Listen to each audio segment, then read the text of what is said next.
So, welcome everyone. Thank you for joining, taking time out of your squeezy schedule to come. Um, I, Yeah. yeah, my name is Heather Diaz. I'm known as Hike and Left, and I'm just like I'm born and raised in Houston, Texas. Day hiker, backpacker. I like day hiking a lot more. Backpacking is fun to do to get out of the backcountry. I love car camping too because I don't have to worry about weight. And now I live in the Bay Area. Okay, that's about me. Marcella, do you want to talk about you? Sure. Yeah. I'm, I guess, co-host of Latinas and Adventure. This is, I guess, our fifth episode at this point. I'm based in the Portland, Oregon area right now. I'm originally from Miami, Florida. Um, I mostly go hiking. Summer, recently, also a little bit in the winter. I've gone camping, basic backpacking, and also other kind of outdoor things I do is gardening and skiing. So that's me. And I guess we're super excited to welcome Kika today as our first guest. You Yay! wanna Thank tell us a you. bit about yourself, how you got into the outdoors and all that?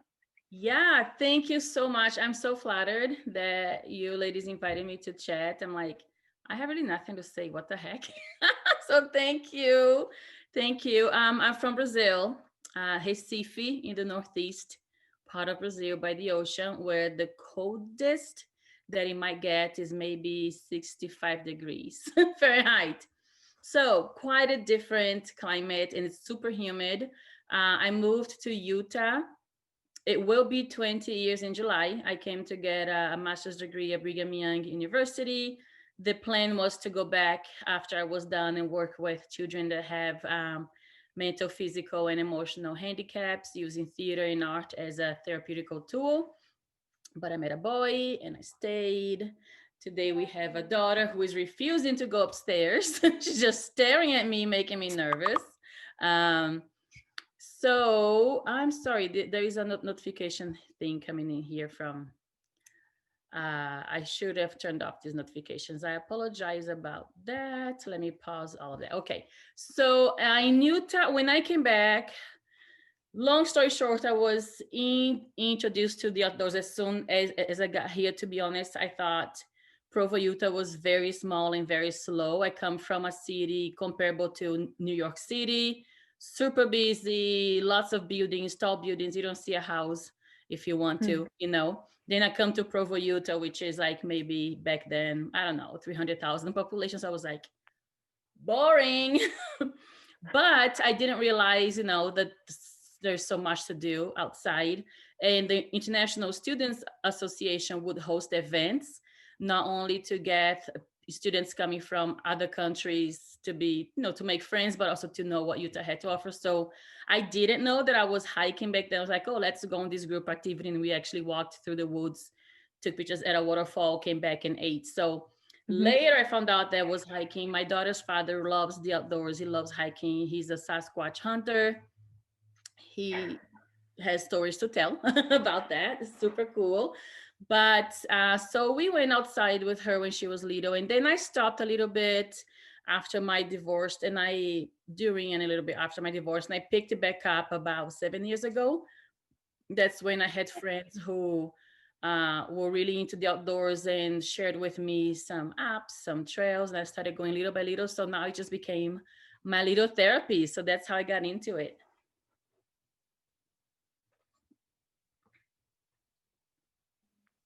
Awesome. Yeah. Thank you for sharing because I think a lot of us can certainly relate to that kind of therapeutic aspect of hiking, being outside in nature.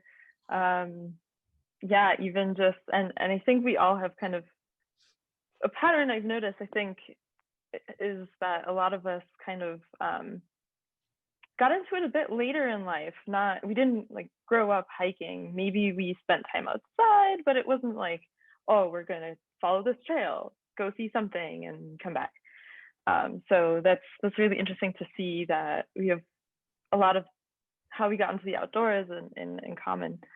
Um, Yeah, Yeah. where I'm from, I live by the beach. So the weekend yeah. stuff was let's spend the whole day at the beach, or let's go to somebody's beach house. Summer vacation, let's go to somebody's beach house. Let's go to the beach. There's a concert beach. Everything was about the beach. Mm-hmm. And you take it for Yeah. granted. Just like many people that I know who are from the area that I live, don't go out to the mountains a lot. It's when you maybe have to move away. They're like, oh my gosh, I'm gonna move out of it, and I haven't gone on many hikes or haven't enjoyed the nature around me. So I got to a point in Brazil that I did not like going to the beach. It's too hot, it's too humid, too much sand. The water is salty. That's so gross. But now I miss it. Actually, now when I go back, I always ask my mom to drive by the beach as soon as she picks me up from the just so I can smell the ocean. I just want to smell it. When there is the snow, and I actually I think it's so funny how you mentioned that, because I'm from Houston. Like there are beaches is like 2 hours away, but so ours was like the beach or the pool, but that's all we did. Like you go to the pool, you go to the beach, you go to the lake. It was never the mountains. It was like, why do I have to go to the mountains or the when I have the lake or nearby? But when I got put out of my like where I live and my comfort zone, is that's when I started. Well, it took me time to start exploring, though. I didn't like jump into it because I did what was accessible to me, what was familiar, and then someone was like, "Hey, let's." And I tried to, I did a hike. I didn't even know I did a hike too. I'm. That's what's funny too. Like my friend's like, "Let's go to do Land's End." I thought it was just a walk, and then it's like, "Oh, actually, it's like actually a hike." I was like, "Oh, I was hiking." Yeah. Yep. That happened here. There's this hike called Mountain Timpanagas, which is one of the most famous long, high elevation gain hike. It's like, I think it's more than 14 miles round trip, like almost 5,000, I think 4 to 5,000 feet elevation gain. So it's not an easy hike. It's beautiful. But the first time I did, I had no idea that I was doing that. My friend is like, "Hey, do you want to go take pictures of mountain goats?" And I'm like, "Sure." I didn't know you have to hike 7 miles to get to the mountain goat. We had like a water bottle. We had like maybe, I think, bagels. We didn't have any jackets. Super cold up there. He had like a windbreaker. My pictures from up there, I look like I'm ready to murder somebody. I look so upset. They were still from the time that you have to like the negatives and you have to develop them. Yep. But I have to find them and post them because I look like I was ready to just kill. I was so mad, and I had no idea. But nowadays, knowing that, I'm like, that's a hard hike. I've done it. I didn't know I was doing it, but it's done. I don't know if I have to do that again. That's awesome. I love it. And how did you get into like I know you live in Utah now, but how did you get started like going outside and hiking in the snow? Like was it something that like someone like invited? We have questions, I know, but is that something like someone invite you to, or did you just jump in it? Like I just thought was such a what a transition to start doing. Yeah. I thought that was so inspirational because I did Yeah. I hiked in the snow like a few times. I was like, nah. Yeah, no, totally. That's a great question. Basically, there is not much else to do here in the winter. I mean, you need to do winter, like, the winter is so long. Winter feels like forever. It feels like those 7, 8 months feel like 5 years. And there were a few things that got me to go out in the winter. When I first got here, a few years into my life in Provo or Utah, um, I tried skiing. First time I tried skiing, it was because I was dating this boy who was a skier. I hated it because first time is really hard. You just fall. And he Mm-hmm. did take me to the little hill where 5-year-olds ski. He took me to the high ones, and I'm like, you gotta get a helicopter to get me down. There's no way I'm going. Maybe Yeah. I can roll down. So it was a horrible experience. The second time was better. And nowadays I love skiing. I'm not good at it. I'm still learning how to turn because I go maybe 3 times every winter because it is a pricey sport. When you Yeah. think about renting skis, it's gonna be at least $80 for the skis and boots, and then at least $100 for the pass, and then Mm-hmm. have the specific pants. And so it is a pricey sport. And I got upset that winter sports seem to be so elitist, you Mhm. know. Yeah. And is classist a word? Like there's a different class that is associated with, you don't see a lot of people in bigger sizes skiing or snowboarding, or you don't see a lot of Mm-hmm. BIPOC skiing or snowboarding, and Actually, when I started hiking, and I would see, just follow Facebook groups or Instagram of people doing that, and I had a long period in my life where I just wished, oh, I wish I did that, you know. Oh, that person is so cool. I wish I was like them, and I wish I was that brave or that smart or had that gear. And a few years ago, I just started saying, wait a second, who is saying that I can't do that or can't have that Yeah. or can't experience that? I'm gonna, bitch, I'm doing that, you know? So Yeah. I started just watching people and trying things out. But really, the kickoff was when I started my ambassadorship with women who explore 3 years ago when they were first created. And my very first event with them was a weekend women's getaway in Bend, Oregon, where we did snowshoeing, and we were going to actually go in this sleds pulled by dog sleds, but there was not enough snow. But that was about the time that I was like, this is not as scary, you know, this is not as complicated, scary, difficult, exhausting, or even expensive. So I started researching gear, and I have some here to share, stuff that I got. And before, if you want me to share, before I do, I just want to tell people who are watching this to not be overwhelmed. This is stuff that I have slowly got for Hmm. myself over the past 5 years, no, 3 to 5 years or so, after, and stuff that I buy on. I, I, it's pricey. I'm gonna be honest with you.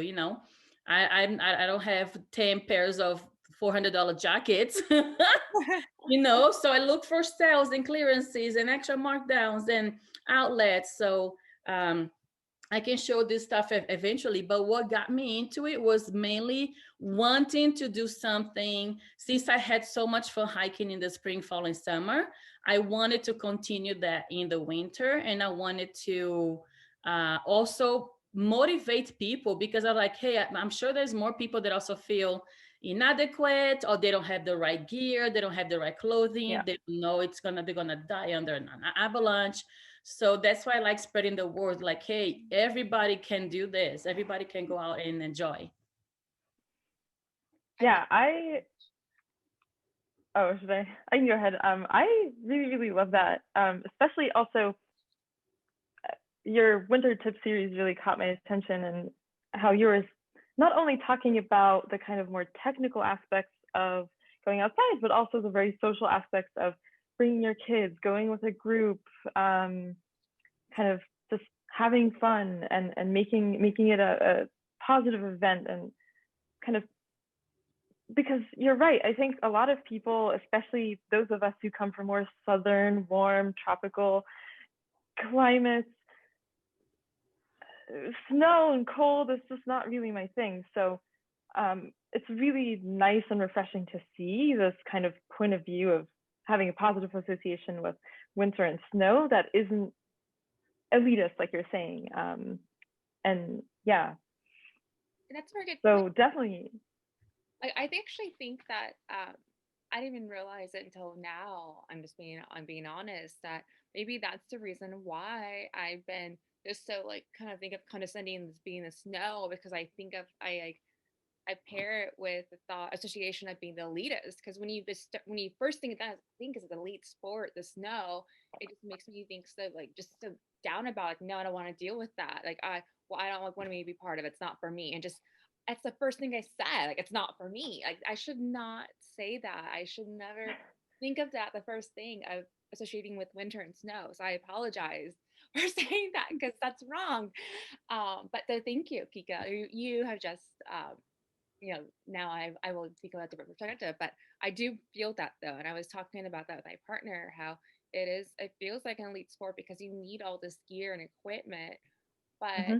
you made a good point of you slowly built it up. And I will keep that in mind. Cause like for camping, I think of it like, cause camping can be kind of expensive, but I always think buy one thing after every single trip. So like, and just think about it like a slowly acquiring things. And now I will think the same for winter. If I really want to pursue that, I should at least buy something new after every trip. So have one more thing. Also look for the sales because I'm all for the sales. Yes, me too. Yes. I'll give you all the tips, girl. All the tips.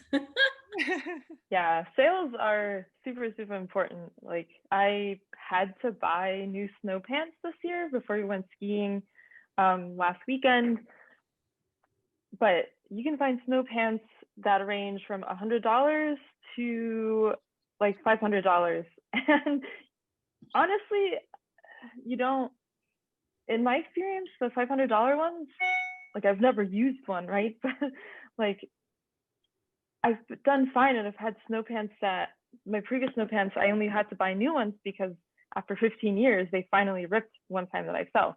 So Yeah. it's really one of those things where if you have a little bit extra money and you're willing to invest in something a little more, it might pay off because it'll last longer. But I mean, it's not necessary to spend buy the most expensive things, especially if you're just trying it out and getting a feel for whether this is really for you.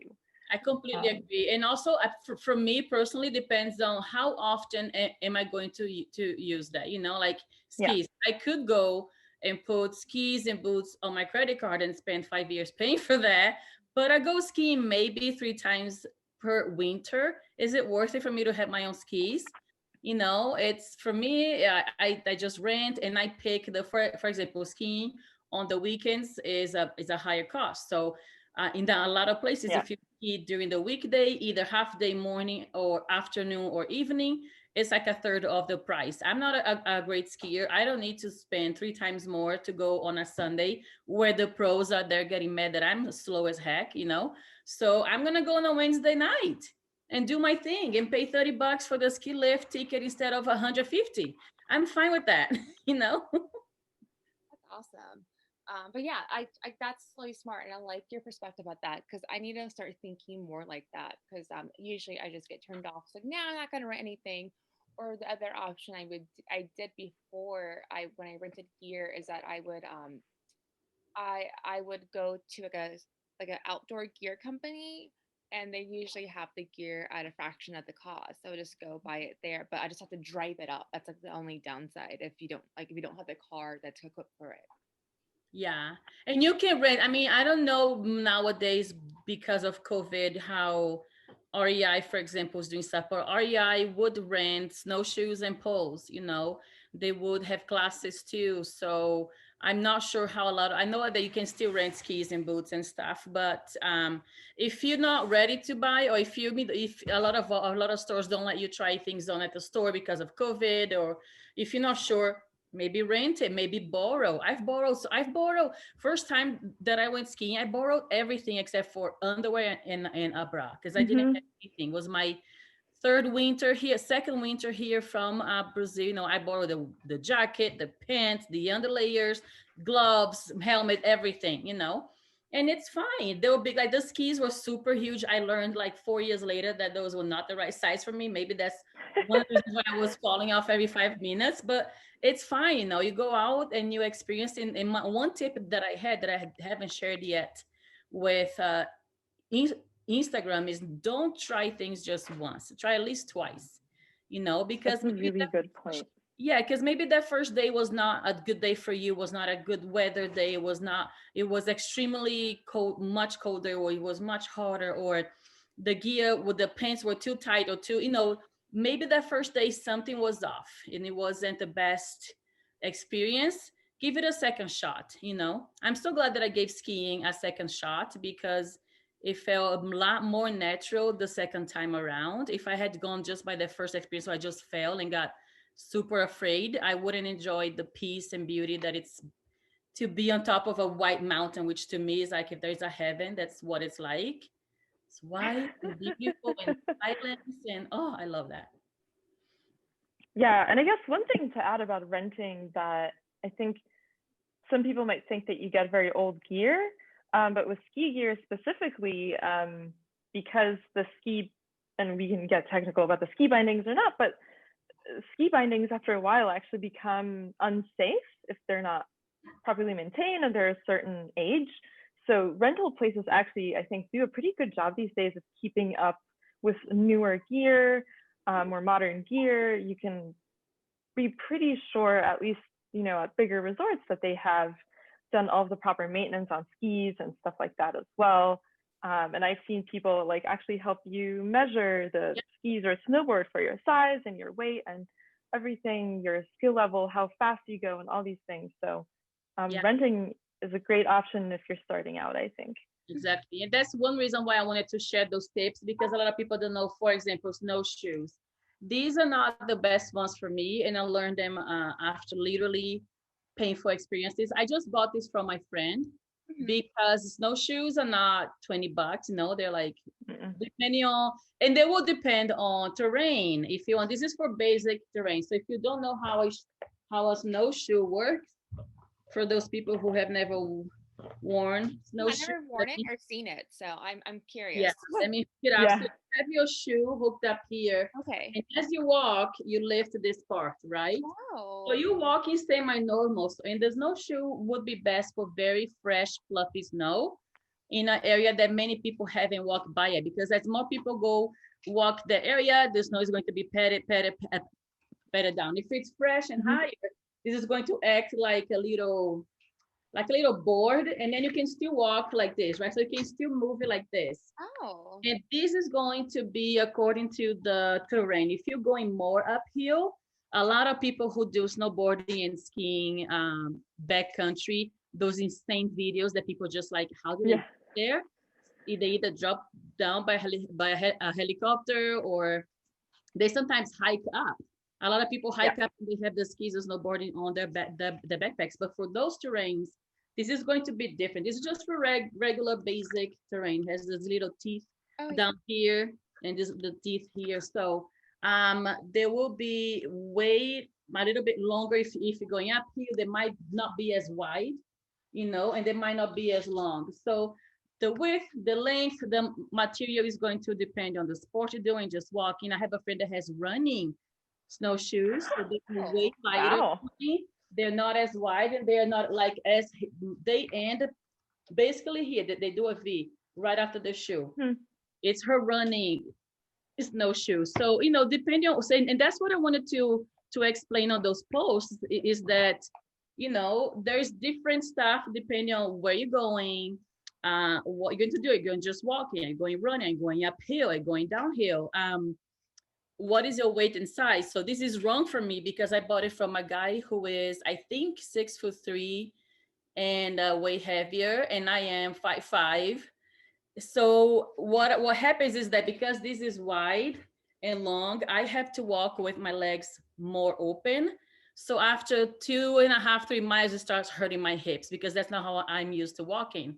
If I had snowshoes that were not as wide and not as long, I could walk similar to how I usually walk without having an effort to keep my legs open. So I'm actually in the process of looking for snowshoes that are better for me. But this was a learning lesson. I bought it from somebody to save money. And it works if I'm not going a long distance. If I'm going up to 3 miles, it's fine. So, but that's the stuff that I wanted to share with those posts, is that first try, but also see where you're going, how long you're going, so you can tell what gear is going to be best for you. That's really interesting. I did not know anything about that, or like how the snowshoes, like how it works. I just know people do it. So I guess your recommendation would be just to probably rent it out and then buy it. Would that be? Yes, there are stores like REI. I know they're open now and they do this. I mean, I say REI because it's very famous, common, but I'm sure that a lot of other cities have the mom and pop stores, they rent out stuff. So I would say go in there and say, hey, it's my first time. Do you guys have rentals? They'll probably ask for they'll see your height, they'll ask for your weight, they'll ask for, are you just walking? How far are you walking? And then they might recommend a type. And if you rent and if you like that type, then maybe save up the money to buy. I know that Costco will usually have a snowshoe and pole set for like $60 up. Wow. The one here in Utah. I don't know other states, but yeah. Highly, for those pricier gears that we might not use every day, I highly recommend renting first if it's possible, or to borrow, to see if you really like it. Because to commit to buy something and not and hate it later is like, what do you do, right? I personally don't like that. I like to try it out a couple of times and then, okay, I like it, I need it, I'm gonna save up until I can buy my own. Those are great tips. I think it's because for I don't know why I blanked out, but for I almost went snowshoeing last weekend, and I was just was looking at Amazon, like, and then I'm glad I waited because I don't know why that I didn't put two and two together. I should have waited. I'm glad I waited. I'm glad that the trip didn't happen and I didn't buy anything. And so next time when I plan to, if someone invites me to go out, I will do the renting it out first, and treat it that way. Yeah, and if it's something that is not, if it's an area that is not, doesn't have a lot of fresh snow, but it still has snow, maybe it's icy, I recommend these. You can find these on Amazon for like $20. I have a different pair that's more of a, it doesn't have the pointy stuff that this one's does. It just has the chains for less icy terrain. And I bought it on Facebook Marketplace. I just cannot find it. And for this, and the way that this happens is that you hook up to your foot, to your shoes like this. And these have sizes too. You can buy size small, medium, or large. So you hook it up to your boots or even tennis shoes. Like I see people running with this all the time in snowy mountains. So it looks like this, and then it has these grips. See, so it's perfect for a path or trail that it has snowed. It's either icy or it's not high snow. So instead of snowshoes, you can just wear this and have the security that you won't be sliding around. So those are, I know people call it micro spikes or whatever. I think there's another term that I can't remember now. I call them micro spikes or snow spikes. So that's what they look like. And you can find them on Amazon, Facebook, Marketplace. Traction chains. These are also, yeah, traction chains. Thank you, Olivia, my daughter. So these are also the things that you can buy. You can spend easily $100 on some. I'm like, I'll buy the ones for 20. It's the same. Yeah, I think we needed, because we went on a snow hike yesterday, and we had our micro spikes. It's my first time hiking in micro spikes. And like you're saying, it was mostly icy in places, or it just hadn't snowed fresh very recently. And we felt so much safer wearing the micro spikes because we never slipped at any point. And we actually started the hike. We're like, oh, this doesn't look too bad. Without the micro spikes, and we were just, your feet start kind of moving away from under you, and we're like, no, let's try these micro spikes, and it makes a huge difference. So they do, especially coming down, right? If you go a little bit, even if it's a little bit of an uphill, but when you're coming back down, it's like sliding everywhere if you don't have something to give you that grip. Mm-hmm. Yes, absolutely. And with our two dogs, so they love to pull, especially when they're on a hike. Having that extra grip on the feet was actually really, really, it just made us feel much safer. So, but yeah, it's true. Like, I've never been snowshoeing, and we're considering going snowshoeing before we got the micro spikes. But we checked the conditions on the trails first and saw that everyone in the reviews was saying that you don't need snowshoes. The weather report was saying, oh, it's packed snow or not very deep snow. So we said, well, actually, maybe the snowshoes are overkill. And I think it was, like you're saying, just worth looking at the conditions and how far we're going to switch to the micro spikes instead. Exactly. And nowadays, the app All Trails usually has recent reviews over there. Facebook groups, you can easily ask. I'm sure every state, every city, or every county has a Facebook group, and you can ask, hey, here we have hike in Utah. Constantly there's people, hey, thinking about doing this hike this week. Has anybody been there recently? What is the trail like year round? And it's so awesome to have that sense that you can get updated information, like recent information. Also, another reason why I have learned to love going out in the winter is that the trails are not nearly as busy. Like at least here, summer especially, and spring and fall too, Oh my goodness. It's like you can, if the trail's not wide enough, you're constantly having to stop or whatever. It is so busy. But during the winter, not many people go, which I hope to change. I hope more people will feel comfortable and excited and actually enjoy it. But it is something that, helps me want to go outside is that, hey, even though I'm going to be with my group, it's going to be fun. I'm going to see people, but not nearly as many people as you will see if the weather is warm. I'm really lucky that you have that because in where I live in California, it's like it's been busy nonstop and crazier. So it's just like you can't. I went on a park on Saturday and I got a little bit after 8 and it was just packed, and you have to find parking Wow. elsewhere. The pipe turned around, find somewhere else. So that's so cool that you have that, and it's I like your mentalities, like to take advantage of that and seize like the less people on the trail. And yeah, I really like that a lot. I'm jealous. Come over, come to Utah. I gotta visit. I have Yep. micro spikes too. I have micro spikes and I actually have crampons from the PCT, even though those are meant for ice climbing though. But the micro spikes they do help a lot for hiking in the snow. But just Yeah. those shoes, those shoes, the one thing I haven't done. The snowshoes, yeah. Let's see, maybe try it out a couple of times, maybe rent them if you can or borrow and see if, let us know if you like it. I'm excited. Yeah, please. People really excited about this.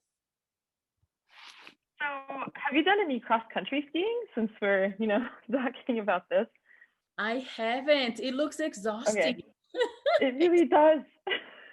Okay, I'm right then. See, I love going out. I love being out in nature. I'm not as hardcore as I'm sure some people think I am. There have been people that ask me, "Do you go hiking every day?" Because I post almost every day. I'm like, no, I go maybe every weekend, take 300 pictures each time. So, but I have not. There's actually a road here. If you're watching this and you live in Salt Lake City and you want to try snowshoeing or wearing spikes or just snow hiking, go to Mill Creek Canyon. It's a canyon where eventually at a point on the canyon road they just close the road. There's a parking lot right there, bathroom, but they close the road and it's just snow up.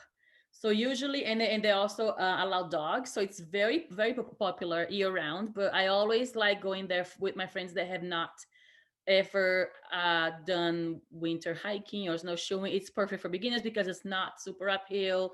It's a wide road, so you can take your space. You will see people cross country skiing, snowshoeing, hiking, sledding, but people pulling their little kids in sleds. It is super fun. But I have not tried it. No, I've wanted, but I have never. It just looks exhausting. I'm like, I don't know. Yeah, I kind of agree. I've never tried cross-country skiing, and we have a husky, so she loves the winter and the snow, and we recently came across this winter sport called ski joring, which is like a human on cross-country skis and a dog attached to your waist. And it's basically like a race with or not a race, but an activity where your dog pulls you on your skis. So it seems, I'm not sure it's less exhausting, but it seems interesting. Yeah. Well, if I had a dog pulling me, that might help my decision to try it. Yeah. So, yeah. Yeah, that's awesome.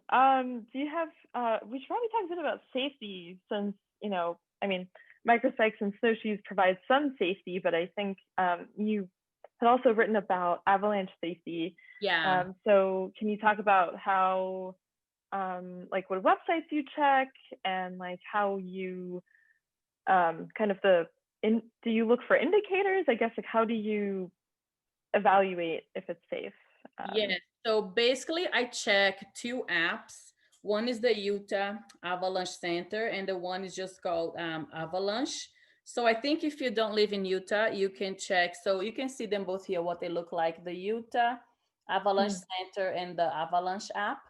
So you choose your location, and they're going to tell you what the risk is. So right now, for Salt Lake City area, and my area is orange, with is considerate but not dangerous. if you use the map to go here to this area in Idaho, somewhere in Idaho, you see it's a red is a higher risk. So I use this, and I personally have also read the reviews on All Trails and Facebook and through this free avalanche awareness class that REI had, which was amazing. Scary at Nice. first, but very amazing. Scary because I left that class thinking, okay, I'm never going to leave my house in the winter again. I'm gonna be caught in an avalanche and die. Yeah. You know, and I learned that when you see, remember I mentioned those skiers and snowboarders that go up in the backcountry mountains to ski, and they always have a backpack. That's usually not food. That's like an avalanche safety backpack that likely has a little parachute that helps pull them Mm. up towards away from earth, and also an oxygen tank, kind of like we have the bladder with water. Yeah. A lot of those have the oxygen tank from them to breathe if they are caught, to give them more time to survive, and a beacon for localization. So hundreds of dollars. I don't go in the backcountry a lot, so I don't have one of those. But what I learned is that I try to pick a very open area that's not famous for having had avalanches or avalanche danger. Um, I check the weather. It's super fun to go as the snow is falling, but usually that's when the heavy, if there's a heavy snowfall and there is already layers of older snow that became ice that might be triggered, that kind of scares me.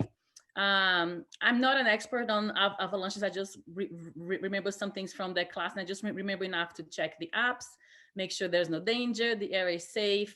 Tell somebody where you're going. I didn't mention these on my post, but I'm going to always tell somebody where you're going, Yeah. how long the hike is, when you expect it to be back.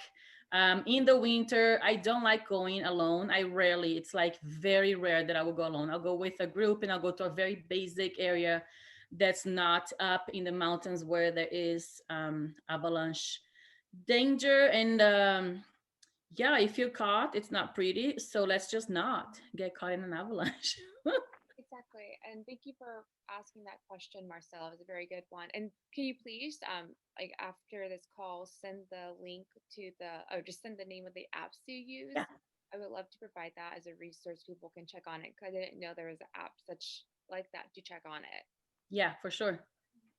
Yeah, it makes it a lot easier to just be able to check your phone like anything else. Yeah. Exactly. And regarding that,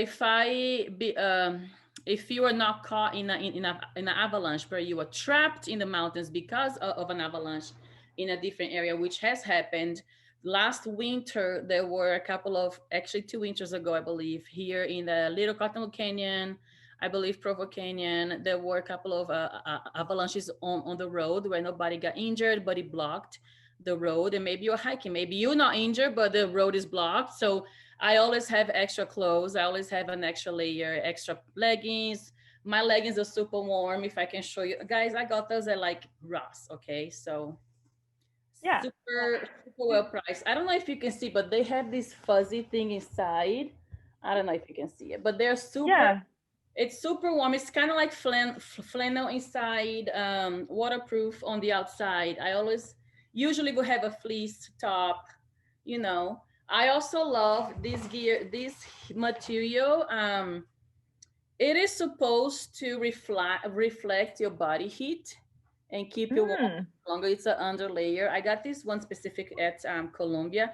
I like it. I'm very warm blooded, so I don't need a lot to feel warm, especially if I'm moving. So usually I either have a t-shirt and a jacket, or this in a jacket, and that's all. Like, but I always have an extra pair of top. An extra top, extra pants, extra socks. My socks are super warm for winter hiking, just in case I get stuck and need to get warmer, or if I get wet and need to get warmer again. So these are super fuzzy. I don't know if you can see, but super thick and super fuzzy.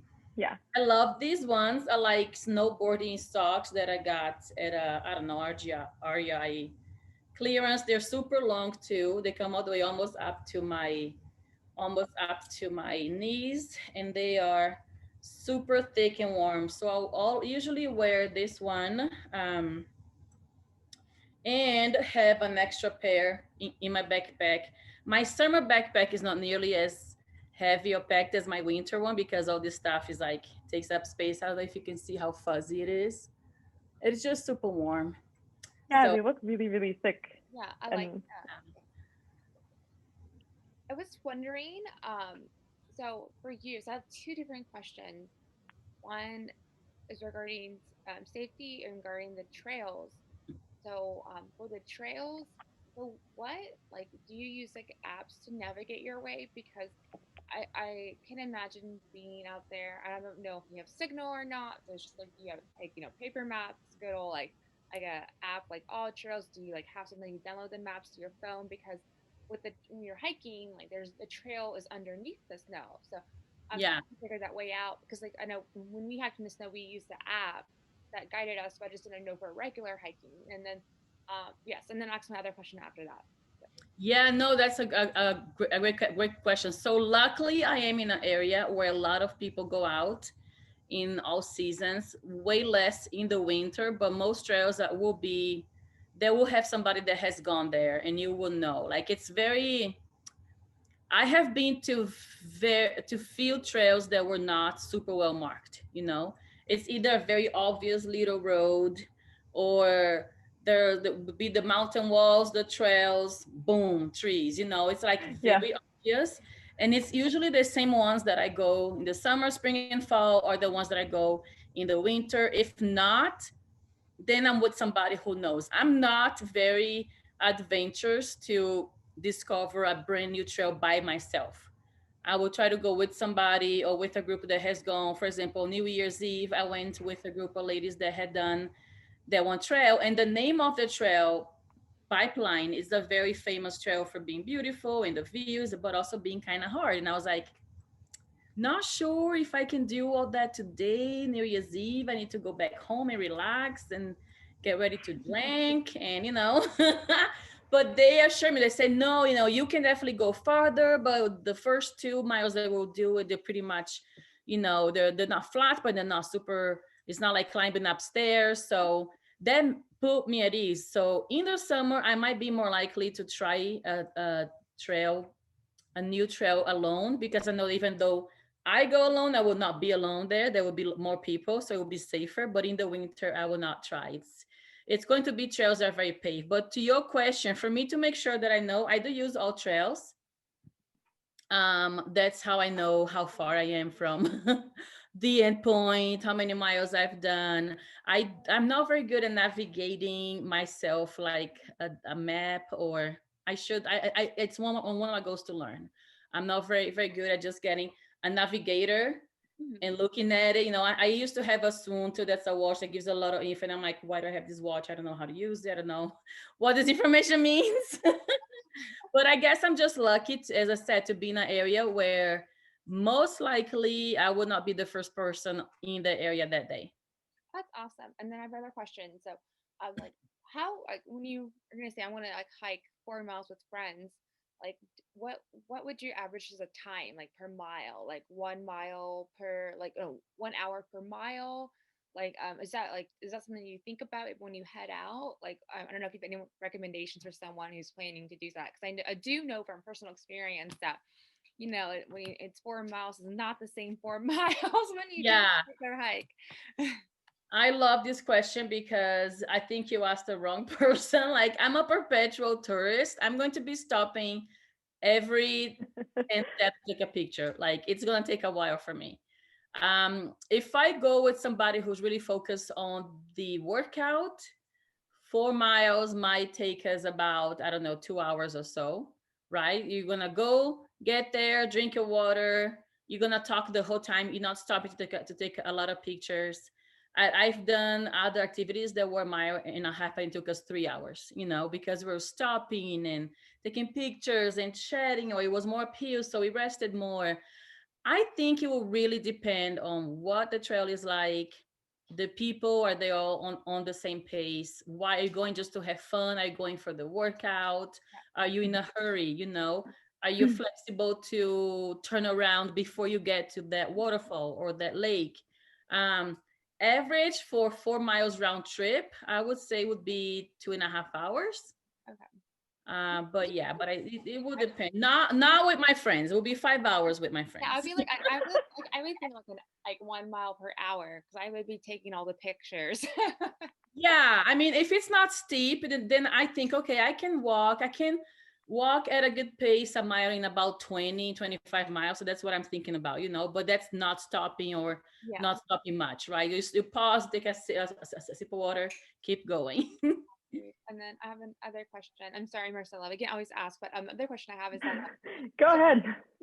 has there ever been an instance when you had to turn around or thought about turning around or you canceled your trip completely? And can you please even like let us know an example and kind of walk through the your thought process because I know like I'm thinking that a lot of times like you really want to go outside, but then it's like you don't want to endanger yourself. Like what if there's like an avalanche nearby? Like I guess you could pick how you want to explain it or just give an example and take Yeah. us through your thought process. Are you thinking winter specifically? Yeah, Because I have yeah. one for each season. Winter specifically. Winter, yes. Last winter, actually, I was the Women Who Explore group. We have a Facebook group for every area that we are in, and we have ambassadors. And our ask is to set up events, at least one free event a month. That we can just invite people, go out for coffee, dinner, adventure, indoors, outdoors, whatever. COVID changed that, but that's the background. So last year, we added a few more ambassadors to my area. And one of them set up this event for, I think it was called Desolation Lake at the big Cotton Canyon. There are different ways to get there. You can actually get there from 2 different canyons. And each way will be a different trail, different difficulty level, whatever. This was winter. And I asked her, I said, hey, I'm not in great hiking shape right now. Is this going to be, what's the difficulty level? She said, oh, no, it's easy. Granted, she is way more of a hardcore hiker than I am. But she said, no, it's not uphill. It's not super uphill. It's not super long. It's like, 6 to 7 miles round trip, which, sounds like a lot. But if it's not uphill, I'm fine with that. So I invited my friend, and it was super funny because we get there. We had tennis shoes because it hadn't snowed recently. So I'm like, I don't think the trails are going to be, I underestimated the power of old snow. Rookie Mm. mistake. So I'm like, just took tennis shoes with good grip, but tennis shoes. They were like hiking tennis, like trail running hiking tennis shoes. Me and my friend, then we met with them, one ambassador and her friends, and we got out of the car, and her friends are like, micro spikes and gloves and trekking poles. And I'm like, my basic backpack, water, a few cereal bars, my extra layers, blah, blah, blah.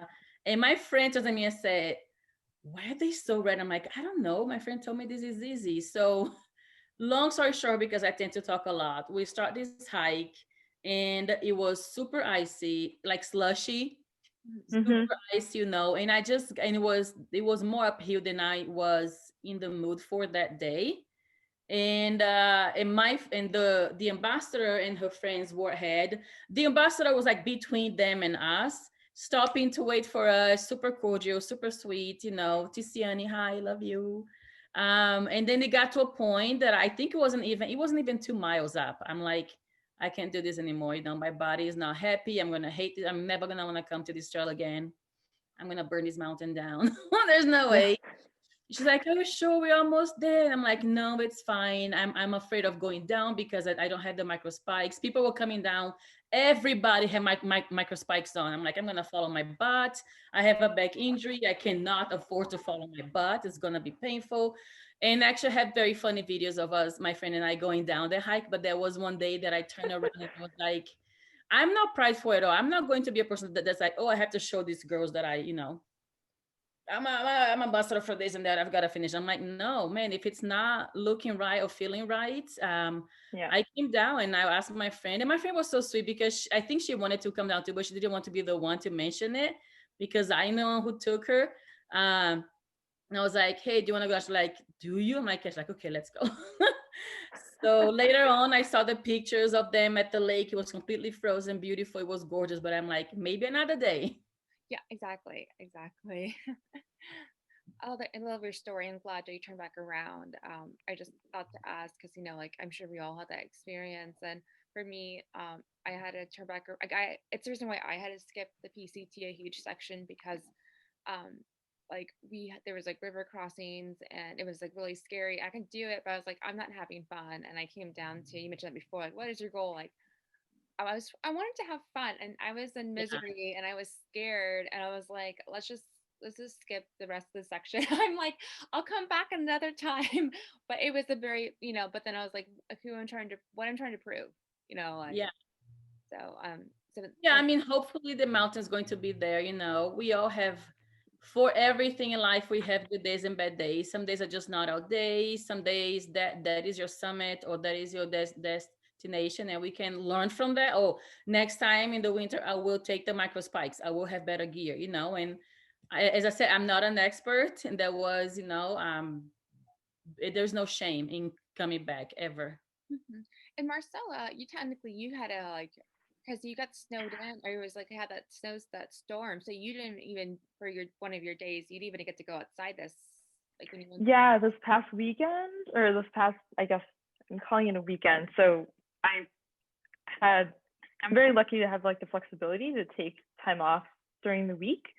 So my partner and I both, instead of going skiing on the weekend, because that's when the resorts are most crowded, even during COVID, they've been pretty crowded. We decided to go on a weekday, but yeah, Tuesday, we had a major rain and windstorm that actually took the power out eventually. So it was that intense.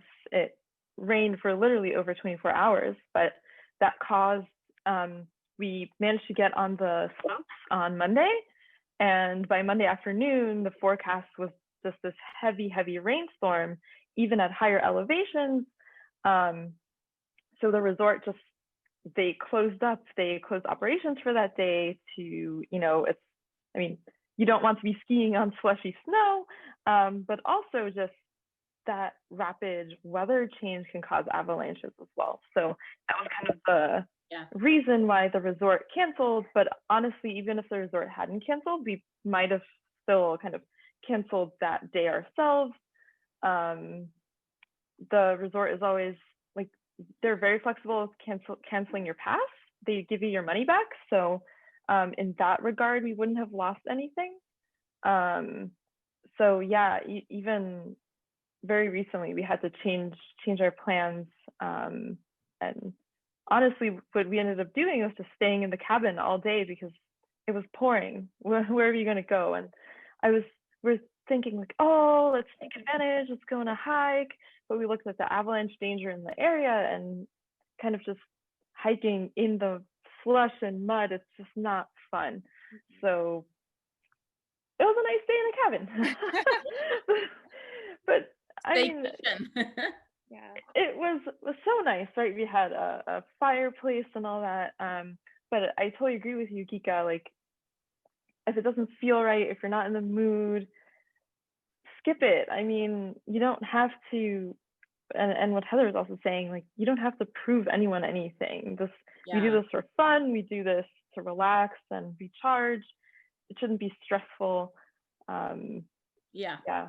So Exactly. Yes, and I totally agree. It's almost 5 o'clock, so I want to be respectful of your time.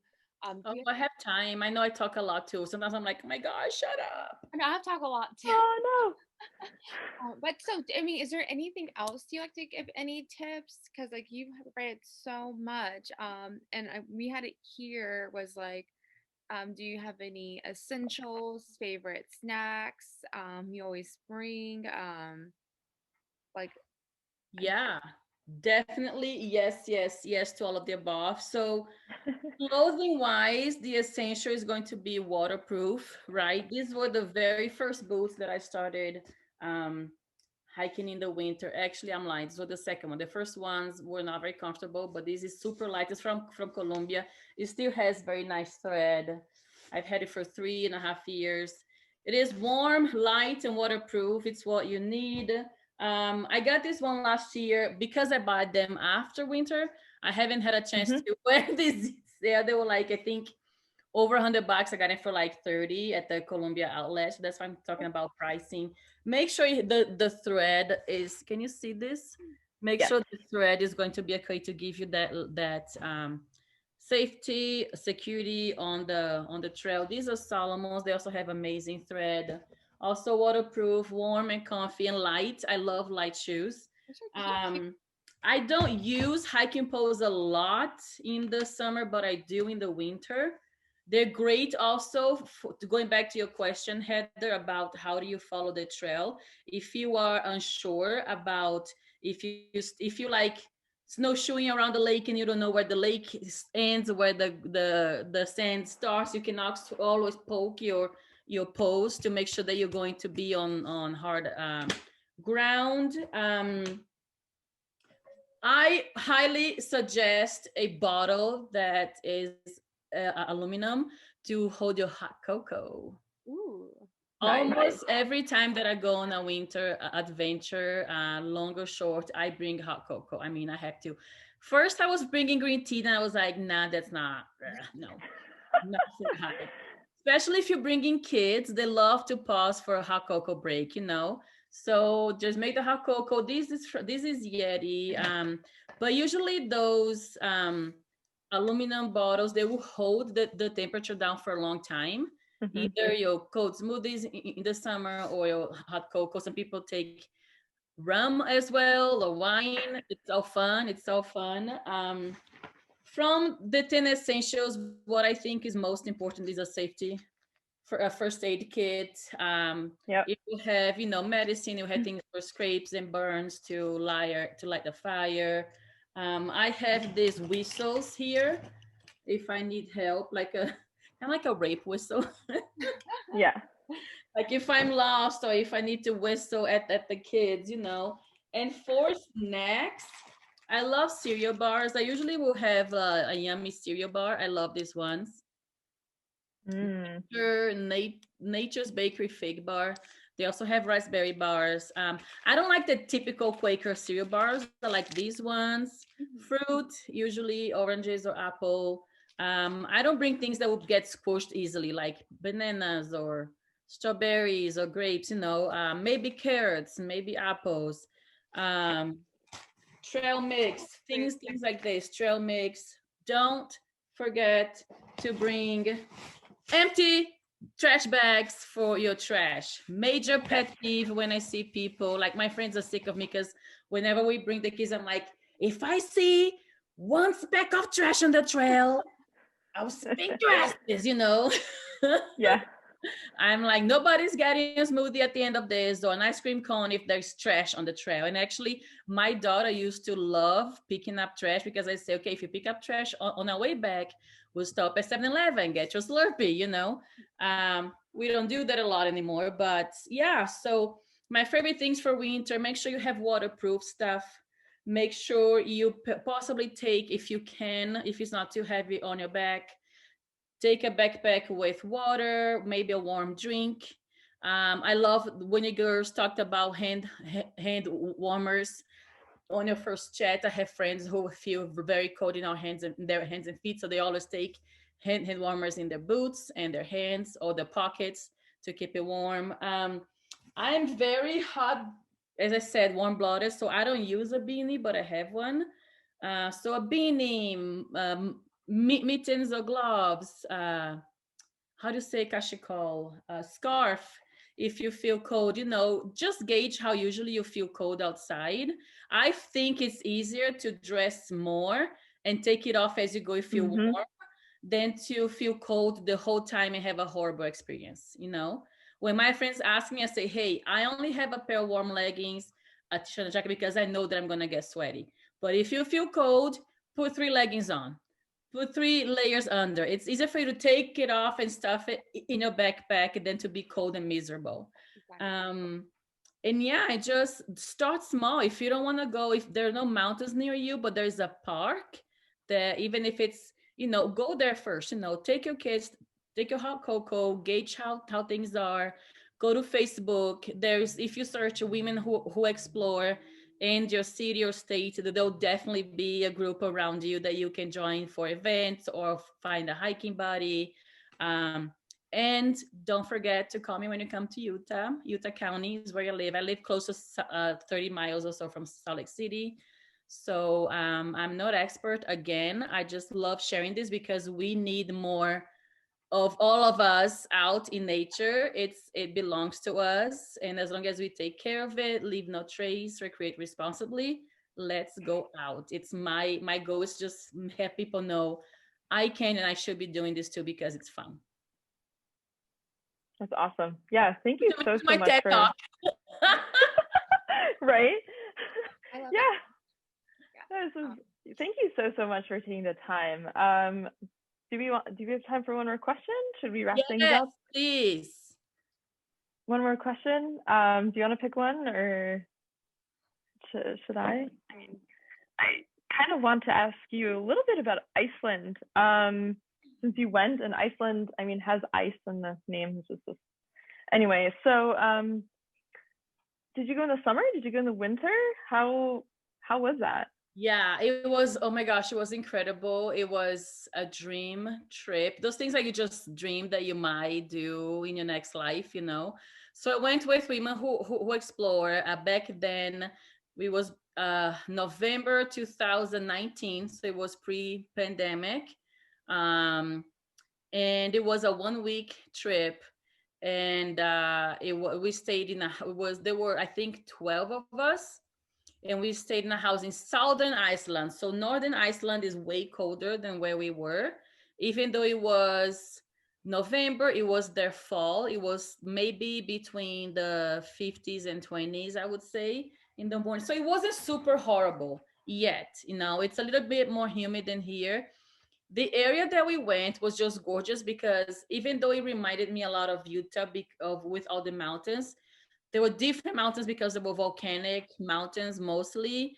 And there will be such a long space of just driving through mountains. Then there's like this tiny village at the bottom of them, like, these little 10 houses and one church or whatever. It was like, is this a dream? So there's a movie on Netflix with Will Ferrell and Rachel McAdams. What's it called?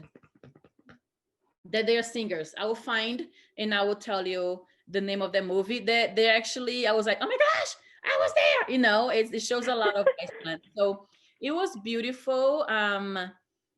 I took the same stuff that I wore here. That was the day that I wore more layers, was when we went horseback riding, because we were going to be outside for 3 hours and it was windy. So I wore one layer, then the fleece, then I wore these cozy leggings with snow pants on top. Then I had 2 jackets on top of this fleece. So I actually had 4 top layers. We all had a helmet that day because of the horseback riding, and gloves. It was the only day that I kind of felt that I needed to dress warm because I'm going to be sitting on a horse, not walking. Every other day, at least in the area that we were, which was near Reykjavik, I think that's what it's called. So it's southern Iceland and it wasn't super cold. Oh, the day we went to try to do whale watching, they actually gave us this special overall that's waterproof and actually warmer as well, because we were on a boat. And that day I wore beanie and a scarf because we were just getting that wind for like 3 to 4 hours, we did not see any whales, but it was still beautiful. So I highly recommend Iceland. The people are just super fun. I did learn how to say thank you, which I already forgot because there were like 14 consonants and 2 vowels. No way. I learned that a lot of people who live in Iceland are not from Iceland. They immigrate from other European countries. That was fun. Me, as somebody who also moved from my home country to the US, it was fun to talk to other immigrants and their reasons for moving. It was just it's just a very different and beautiful place, very warm. I hope they're doing well because they have very heavily invested in tourism, and that has been put on Yeah. pause for a long time. But it was, yeah, I highly recommend those trips. If you don't know about Women Who Explore, check out. I'm sure they're gonna have events next year, or just find groups closer to you. I think one of the questions that we were going to maybe discuss was how I got into Women who Explore, or maybe my first event with them. And my first event with them was what got me to want to host other events or go to more trips, because it was the one in Bend, Oregon. And it was the first time that I got on a plane to spend a weekend in the middle of nowhere with people I've never met, which sounds insane, right? It's like, especially for a crime show addict like me, I'm like, I'm going to be murdered and they're gonna put my body at the bottom of that lake where they're gonna go snowshoeing afterwards, and that's that. But it was incredible. You spend a whole weekend or week with these random women who become your best friends. I'm still in touch with all of them, you know, as 90% of them, and it's just so fun. So if even if it's outside of your comfort zone, but if you have a place I've always dreamed of being in, visiting, there is a group that's planning to go there. So, make a plan to go. It's an incredible experience. So fun. That's awesome. Now I want to go there. Now I Let's want to go go. like now. It Yeah, is. Iceland is one of my kind of bucket list places to go because just pictures, videos, it seems so beautiful, and yeah, just so awesome that you got to go and It is so. experience that. I can't wait to go back. I want to take Olivia there. You should. That'd be You amazing. definitely should. Okay, I think we're at the end. Yeah. Thank you so much, Kika. This was really fun. It's so awesome talking to you, and thank you for sharing all of your advice and stories and experience. You got me inspired, and I still like one of the top things that I learned from this. Well, I learned so much from you was that the association I have with like the snow, I think of Alita, so that automatically made me think of something negative. So I'm gonna change my mindset. That's gonna be my goal, and like get one new piece of gear every single year, so I can think something positive for it. Because that just really shocked me. It's like, oh my goodness, I should never be that way. It's like, oh, no, it's not for me. And nor should I like encourage that thought to other people, because then I'm just pushing that and making people feel like, no, like you shouldn't, that's not for you either. So I don't want to be that person. And let's all get together and change that. It's one of my goals through my Instagram page is to help specifically women feel that there's nowhere where we don't belong. Yeah. Like if you have been in a position where I have been in the past, or just wishing, oh, I wish I could do that, I wish I did that, I wish I was like this, like that. Stop wishing. Just make a plan and baby steps. Just do it. We are capable, we are amazing. And we need to populate those spaces, because the more diversity we bring to those spaces, the less people and children will grow up thinking I don't belong there. Exactly. So yeah. Thank you again. And I hope to meet you soon, and I hope we can chat again. I love speaking with you. I'm a talker too. So this was like, I'm like, oh my God. I'm like, to make the long story short, and then an hour later, I'm still telling the story. thank Erica for this, because she connected all of us together. She did. This was awesome.